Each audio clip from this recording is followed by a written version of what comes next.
nossa matéria de homilética. Estamos agora tratando acerca do processo da pregação.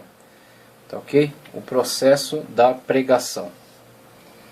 Jesus instruiu os seus discípulos dizendo: não cuideis em como ou que é a vez de falar, porque naquela hora vos será conhecido o que é a vez de dizer. Isso está em Mateus 10:19. É o texto bíblico, citado aqui, muito relevante, um texto muito importante para todos nós, mas também um texto muito distorcido em muitos meios, por muitas pessoas. Infelizmente, um texto que tem sido mal utilizado e tem sido usado como pretexto para a falta de preparo, um pretexto para a falta de dedicação na obra de Deus, na hora de ministrar uma mensagem, de comunicar um ensino. Muitas pessoas que não têm se empenhado, não têm se dedicado, têm se estribado nesse texto, mas de uma forma equivocada, de uma forma distorcida. Essa distorção é que vamos tratar aqui. O texto está aí, ele de fato fala acerca desse amparo, essa providência de Deus em relação a um testemunho eficaz da sua palavra, um testemunho eficaz do cristão em relação à pessoa de Cristo. Mas existe contexto, existe situação, existe um momento ideal, um momento correto em que esse texto será verdade, e um outro momento em que ele será usado de forma distorcida. Então temos que distinguir qual é a aplicação que deve ser dada, a aplicação correta que deve ser dada a esse texto, tá certo? A situação correta em que ele de fato entrará em ação. Na era apostólica, esta foi uma excelente instrução para os pregadores, e o efeito foi eficaz. Entretanto, hoje em dia, algumas pessoas abusam desse ensino, recusando-se a estudar com o fim de ensinar e pregar, alegando que possuem tal inspiração. E aí é onde entra o uso manipulado desse texto como forma de desculpar uma falta de preparo. As pessoas que alegam ter esse tipo de inspiração e que por isso são dispensadas da dedicação, são dispensadas do devido preparo da mensagem que será entregue por meio de uma pregação avivalista, uma pregação evangelística, um ensino doutrinário. Então muitas pessoas, em vez de dedicarem o tempo necessário, o trabalho necessário, a correta dedicação para o preparo da mensagem, simplesmente a partir do mínimo que tem, a partir de simplesmente achismos que não foram comprovados por meio de estudo, eles vão imbuídos aí dessa interpretação, entendendo que na hora certa a mensagem virá a eles como uma mensagem, um e-mail, uma mensagem de WhatsApp, uma mensagem que chega eletronicamente na mente dele e que ele comunique ali de forma automática, Então eles entendem que esse versículo dá margem para isso, quando na verdade isso é uma distorção.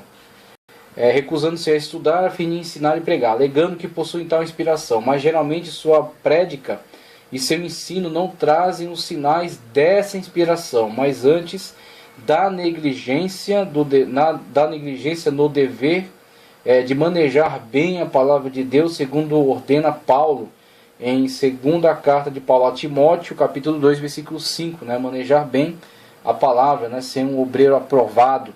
Vemos que muitas das vezes as pessoas que confiam de uma forma errônea nesse texto, ao se deparar com a oportunidade para entregar uma mensagem da parte de Deus, proclamarem a palavra de Deus ao povo, ao não estarem prontas para o que vão fazer, não terem um mecanismo suficiente para desenvolver, para desempenhar o ensino, para trazer um esclarecimento sobre a palavra, para falar com clareza e dar exemplos bíblicos acerca daquilo que ele está falando, de modo que as pessoas possam absorver o conhecimento. Uma vez que elas não têm esse conteúdo para comunicar, elas começam a enrolar, começam a falar. Uma coisa é atrelar um testemunho à palavra, um testemunho que vai contribuir com a palavra. Outra coisa é colocar a palavra, colocar a pregação bíblica de lado e começar a contar a história, que é o que muitos fazem. Infelizmente, colocam a Bíblia de lado, começam a contar a história sobre a sua vida, história sobre vidas alheias, e a palavra de Deus fica relegada a segundo plano, ou fica limitada a poucos minutos dentro de toda a sua fala. Então falam de coisas interessantes, falam de coisas engraçadas, falam da sua vida, falam da vida dos outros, mas não comunicam a palavra, né? E muitas das vezes fogem do tema, muitas das vezes começam por um tema, mas por não ter competência para desenvolver aquele tema, eles vão passeando por temas diversos, sem uma objetividade. Então uma coisa numa pregação temática, a pessoa elencar ali um tema, e a partir daquele tema caminhar pela Bíblia com temas atrelados àquele tema inicial, que venham contribuir com o entendimento do mesmo, que venham desenvolver o mesmo, né, e edifique a vida das pessoas numa amplitude de conhecimento bíblico vasto, né, abrir um leque aí sobre a Escritura, abordando dentre tantas passagens bíblicas aquelas que estão relacionadas, de modo que a pregação dele, no geral, esteja completamente concatenada, né, composta de elementos que estão relacionados, autoexplicativos, elucidativos, né, que venham a trazer mais esclarecimento. Então isso é uma pregação feita a partir de uma dedicação, de um empenho, de um preparo anterior, para que quando surge a oportunidade possa ser então comunicado. Agora, começar por um tema, ir caminhando pela Bíblia por temas diversos, né, e no final arrematar falando acerca de outra coisa que não tem nada a ver com aquela abordada no início, é simplesmente enrolação. E isso acontece não é porque é uma investida do diabo, nem porque a igreja não está recebendo a mensagem, nem porque ele está sendo injustiçado, mas simplesmente porque ele não fez o dever de casa. E muitas das vezes ele não fez o dever de casa porque está apoiado numa interpretação incorreta acerca desse texto bíblico. Ele pensa, quando eu abrir a minha boca, vai vir a mensagem, o Espírito Santo de Deus vai mandar um fax para a minha cabeça, e a mensagem vai aparecer claramente aí na hora, né, que eu for pregar, vai estar claro ali diante de mim, vai descer um rolo, né, vai abrir-se diante lá de mim, eu vou poder pregar baseado nessa revelação espiritual e instantânea, né, lê do engano. Então, quando Deus, muitas das vezes, a gente discutiu isso em algumas aulas, você se imbuiu de examinar, de estudar, de preparar um esboço e chega para pregar, e Deus muda a mensagem, Ele faz com que você enxergue claramente que a palavra tem que ser ministrada em outro tema, em outra mensagem, aquele tema que o tema qual Deus propôs no seu coração. Certamente, quando você partir para esse tema, o Espírito Santo de Deus já fez uma pesquisa dentro de você, já viu aquilo que você tem, que pode ser utilizado, que pode ser usado, que pode ser instrumentalizado, tá certo? Que pode ser ferramenta contributiva para esta mensagem, e ele vai usar dessas ferramentas para comunicar a mensagem através de você, através daquilo que está disponível dentro do seu coração, porque o Espírito de Deus fará lembrar. Então, o Espírito de Deus, ao tomar a pessoa, se responsabilizar pela comunicação da mensagem fora daquilo que ela havia preparado, o Espírito Santo de Deus se responsabilizará. E eu posso dizer isso com causa própria, né? Porque eu já passei por essa situação.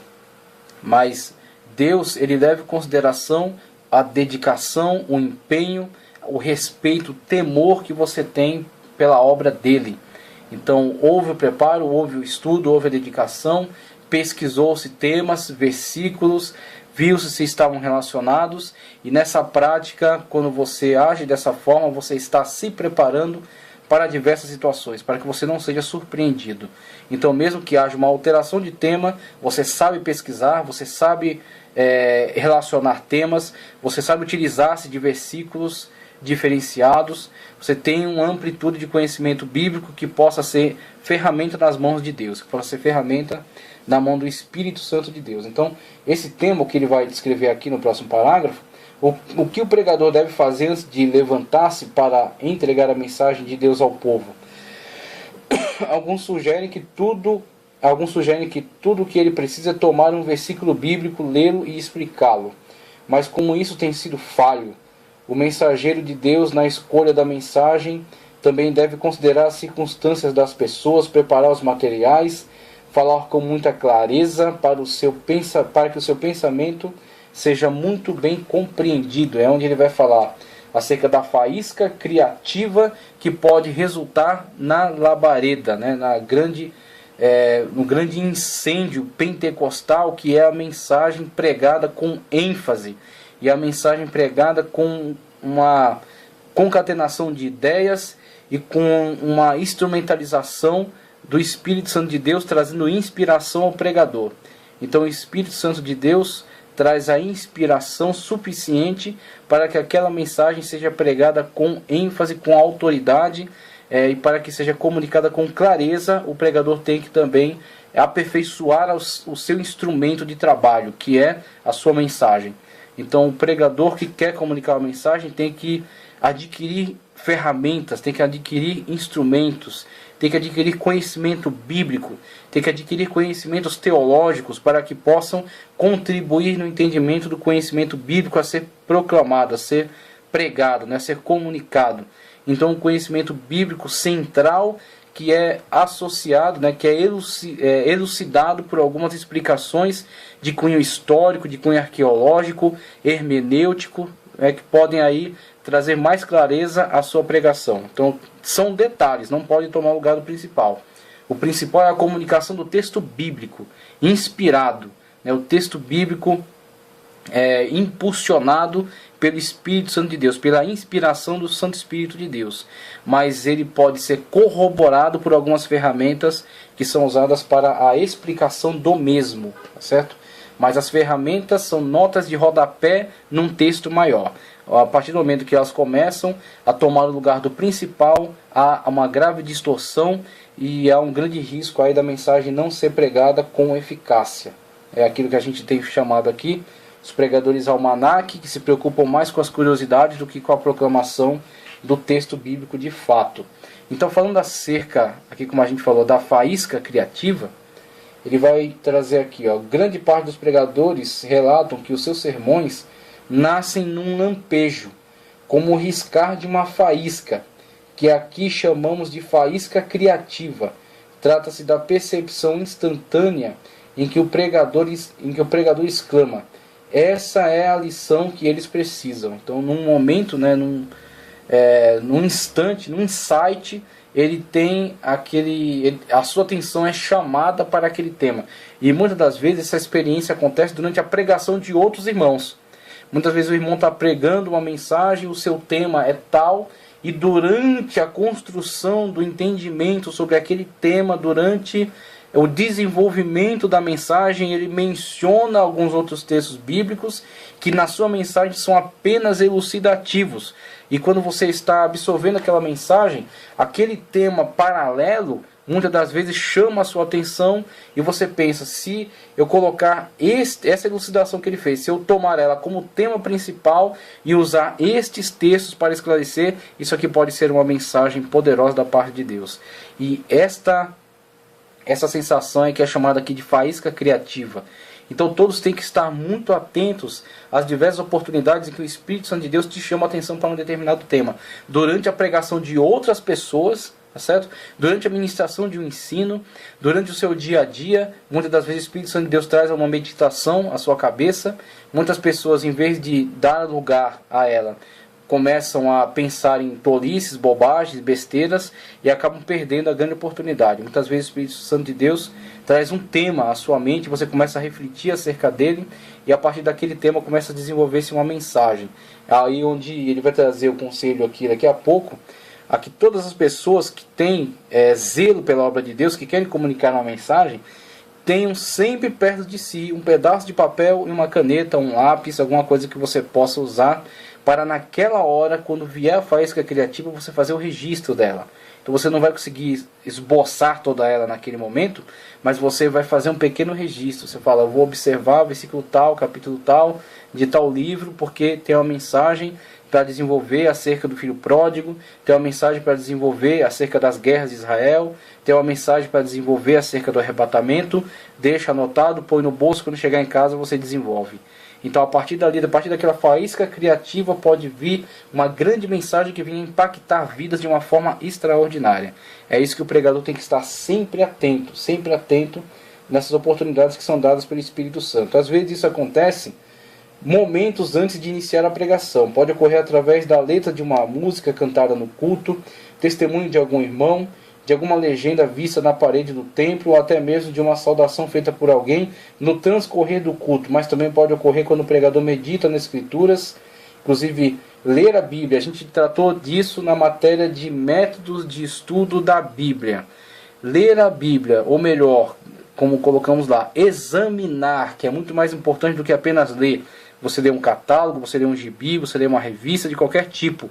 A Bíblia Sagrada você tem que examinar, ir até os detalhes, ir até as partes mais estruturais, né? Entender o texto, entender as palavras. Então examinar a Escritura sem um dicionário e sem um caderno com uma caneta ou um lápis ao lado, não é levar a sério o que se está fazendo. Então você está examinando as Escrituras, um dicionário. É importante ter um comentário bíblico? Sim, é importante, mas é mais importante você ir à fonte.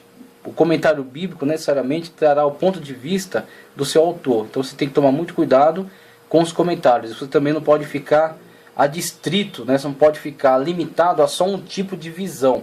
Então você tem um dicionário bíblico de uma equipe ligada ao pentecostalismo, de uma equipe ligada aos calvinistas, de uma equipe ligada aos metodistas. Então você tem uma editora que tem este cunho. Você tem que tomar muito cuidado com as editoras ligadas a seitas, porque elas vão comunicar aquela instrução, aquele comentário está imbuído daquela distorção daquela seita. Então você tem que rejeitar, ou se você vai examiná-los para analisá-los, né, para uma análise, uma refutação, um trabalho apologético, você tem que estar muito seguro primeiro você está firmado na sua fé, as razões da sua fé estão muito claras para você, você tem conhecimento bíblico suficiente, você tem conhecimento teológico suficiente para entender onde está a distorção, onde está o erro. Então quando você está seguro do seu entendimento, do seu estudo, então você pode partir para uma análise sobre coisas que estão distorcidas e assim ter a devida clareza para enxergar onde está a distorção. Senão, você será também enganado. Senão você será também ludibriado, porque essa seita geralmente tem muita capacidade em distorcer e em ludibriar as pessoas. Então, o pregador precisa ter necessariamente, ao examinar as Escrituras, um dicionário da língua portuguesa, tá certo? Palavras que você não entende, para ser esclarecidas na hora, pra você não passar por cima, não parecer que entendeu, mas não entendeu, e quando usar mal a palavra e trazer vergonha, né, para você mesmo e para o Evangelho. Papel e caneta, para que quando um versículo te chamar a atenção, você registre-o e também registre o que te chamou a atenção naquele versículo. E a partir daquilo ali você examinar melhor para ver se aquilo é coerente e desenvolver uma mensagem a partir dali. A faísca criativa então foi respeitada. Você a partir dali começou a construir uma mensagem que pode ser desenvolvida e pode ser aplicada no momento certo. Aí veja, a pessoa que trabalha dessa forma, ela jamais poderá ser pega de surpresa, como a gente tem ouvido tantas vezes, em tantas igrejas, a gente passa, vai comunicar uma mensagem, às vezes o pastor convida alguém para uma saudação, e sabendo-se que a saudação necessariamente tem um tempo muito menor do que a mensagem, e aí tem uma variação entre as igrejas de 5 a 15 minutos entre algumas igrejas, né? Então entendo que um tempo coerente, um tempo razoável para uma saudação, entre 10 e 15 minutos, uma mensagem comunicada com brevidade, né? Tem que ser breve, tem que ser objetivo, direto para comunicar uma saudação à igreja. Então o pastor vai administrando essas oportunidades de louvor e de testemunhos e de saudação para manter a igreja num clima espiritual, para construir o momento em que a mensagem será entregue por meio da pregação, da proclamação, de uma forma mais extensa. Mas antes dela, há essas pequenas oportunidades da igreja louvar e entrar no clima espiritual, de haverem testemunhos edificantes, não testemunho, né? E nem testemunhos com minúcias de detalhes, falando acerca de coisas que são irrelevantes, mas testemunhos objetivos que exaltem o nome de Cristo e vão direto ao assunto, né? O milagre realizado, a bênção alcançada. Então testemunhos que instigam a fé do povo e que começam a tocar no coração daqueles que são descrentes, que estão ali visitando, para que tenham seus corações abertos para a mensagem que será comunicada. Dentre essas ferramentas também a saudação, que é uma comunicação da mensagem de forma objetiva e breve. Então temos aí a saudação, e muitas vezes na saudação, muitas vezes pessoas que são chamadas para uma saudação, aquela frase, como estava dizendo, né? Aquela frase que é ouvida em todas as igrejas: eu não estava preparado, eu fui pego de surpresa, não foi avisado. Mas quem disse que é para se avisar alguém que ele vai ter uma oportunidade para a saudação? Muitas das vezes não se necessita nem avisar que a pessoa vai pregar. É assim, o mais recomendável para que a pessoa não seja constrangida. Mas não é que seja obrigação, né? A pessoa tem que ter de antemão uma palavra já, uma pregação já estruturada. A Bíblia de uma pessoa que prega, a Bíblia de uma pessoa que tem compromisso com Deus, uma pessoa que tem obrigações na igreja, que tem compromisso com o que está fazendo, é necessariamente uma Bíblia onde, se você folheá-la, encontrará alguns sermões esboçados, para que a pessoa, quando receber uma oportunidade para comunicar a mensagem, já tenha uma mensagem a comunicar. Tá ok? É esperado. Cooperador é pastor presidente da convenção geral. Não é necessário, não é obrigatório uma comunicação anterior. É melhor que seja feito, né, para que não haja nenhum problema. Então, o pastor comunica: olha, você vai pregar hoje à noite, você vai pregar amanhã, né, você vai ter uma oportunidade para pregar. Então a pessoa, na verdade, vai escolher dentre os sermões que já estão prontos, né, não vai preparar um sermão a partir dali. Mas tudo bem, se não tiver, vai preparar. Agora, com relação à saudação, não há necessidade alguma de aviso, porque o crente já tem que ter uma palavra pronta para ministrar. Ele não está estudando a Bíblia, ele não está lendo em casa, ele não está orando em casa, clamando a Deus, pedindo inspiração. É de se esperar que esteja. E se está, então necessariamente não será pego de surpresa. Alguma coisa ele tem de boa para falar acerca do Senhor Jesus Cristo. Alguma mensagem ele tem para comunicar. É isso que é o esperado. Então o que acontece? As pessoas que têm mensagens para entregar são os mesmos que respeitam a chamada faísca criativa. No momento em que o Espírito Santo de Deus leva ele a observar uma situação mais detidamente, ele aproveita esse momento para construir uma mensagem. Uma mensagem, como o pessoal gosta de dizer na gíria cristã, na gíria gospel, né? A mensagem fica no óleo, né? O pessoal gosta de usar esses termos: fica no óleo, aguardando aí um momento em que será entregue. Mas aí todo pregadores e pregadoras tem que ter já esta atitude. E é o que acontece na continuidade que ele fala: embora as faíscas apareçam espontâneas, elas na verdade são resultado do riscar da mente preparada com cuidado contra as pederneiras das escrituras. Ele é até poético aqui, né? Então ele já fez o trabalho dele anterior, né? Ele já escavou aqui e conseguiu preciosidades na escritura, conseguiu pérolas preciosas, e ele as guardou para que no momento correto possa fazer uso delas. Ele já antecipadamente se preparou para isso. O fato de o pregador fazer uso de fichas, livros, de notas ou pedaços de papel não é tão importante como capturar a faísca e preservá-la até que possa inflamar uma congregação inteira. E você não imagina como Deus pode agir poderosamente através de uma mensagem que foi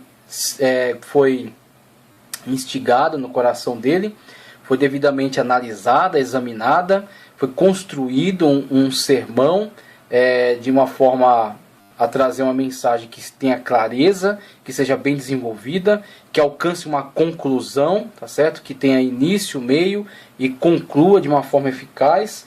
E quando guardada aí no coração, registrada no esboço, guardada no coração, colocada sob meditação durante algum tempo, e finalmente quando vem a oportunidade é comunicada à congregação e o autor se põe sob a inspiração do Espírito Santo de Deus para comunicar aquela mensagem, e o Espírito Santo de Deus tem liberdade para muitas das vezes alterar alguns aspectos daquela mensagem, vocês que pregam, vocês têm noção do que é isso. Você preparar uma mensagem e você entender que vai tomar tal caminho durante a mensagem, e no meio da mensagem você sentir que os exemplos que vêm à sua mente, os versículos que vêm à sua mente para serem citados, não são aqueles que você colocou no sermão, não são aqueles que você colocou no esboço, perdão, mas são aqueles que o Espírito te conduziu a mencionar, a citar, e que trarão fruto, né, que trarão um bom resultado à igreja. E isso é uma participação direta do Espírito Santo de Deus na comunicação da mensagem, alterando algumas coisas para melhor, para que a igreja seja alcançada por meio daquela comunicação de conhecimento, de sabedoria, né, orientada pelo Espírito Santo de Deus. Isso é extremamente importante. Mas isso é na vida das pessoas que levam Deus a sério. Isso é na vida das pessoas que levam a obra de Deus a sério. Esse versículo citado, por exemplo, no início, não cuideis em como ou que é vez de falar, porque naquela hora vos será concedido. Se você ler o contexto, e tratamos disso na matéria de hermenêutica, quem tem um versículo não tem nenhum, como é um dito aí da hermenêutica, né? Você precisa se atentar ao contexto. E uma coisa que eu falei enfaticamente nessa matéria é: não existem versículos. E eu falo isso, causa uma certa confusão, mas eu explico. Por que não existem versículos? Porque a capitulação, a separação em capítulos e a separação em versículos é completamente artificial. Completamente artificial, e foi feita tardiamente. A separação em capítulos e em versículos só tem um propósito: facilitar a localização de texto. Só. Uma separação em versículo não significa nada para o texto. Para o texto. Era uma ferramenta que não se tem o Google para pesquisar um determinado tema. O fato do Google ser uma ferramenta de pesquisa não influi no tema. O tema que será pesquisado tem a ver com aquilo que os seus produtores, né, os seus editores colocaram lá. Então eles são responsáveis por aquele desenvolvimento daquele produto. O Google é uma coisa, o produtor de conhecimento, aquele que gerou aquele conhecimento e deixou ele disponível, é outra coisa totalmente diferente. Então o Espírito Santo de Deus produziu conhecimento bíblico, e aqueles que vieram posteriormente, muito depois, produziram uma ferramenta para facilitar a localização desses conhecimentos.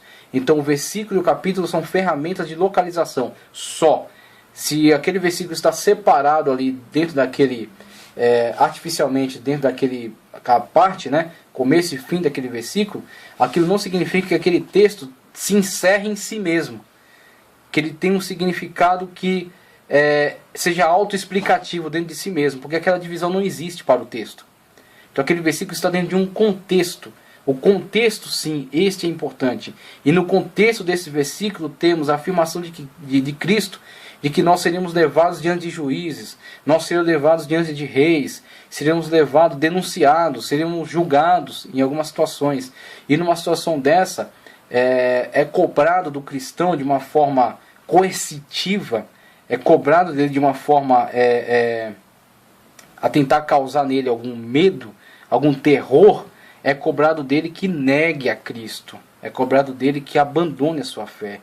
E aqueles que são fiéis ao Senhor e que muitas vezes podem ter medo de que nesta hora não tenham a força suficiente para testificar acerca de Cristo, é com esses que Cristo se comprometeu, que serão levados diante dessas situações de extrema dificuldade, serão levados diante dessas situações de extremo risco, tá certo?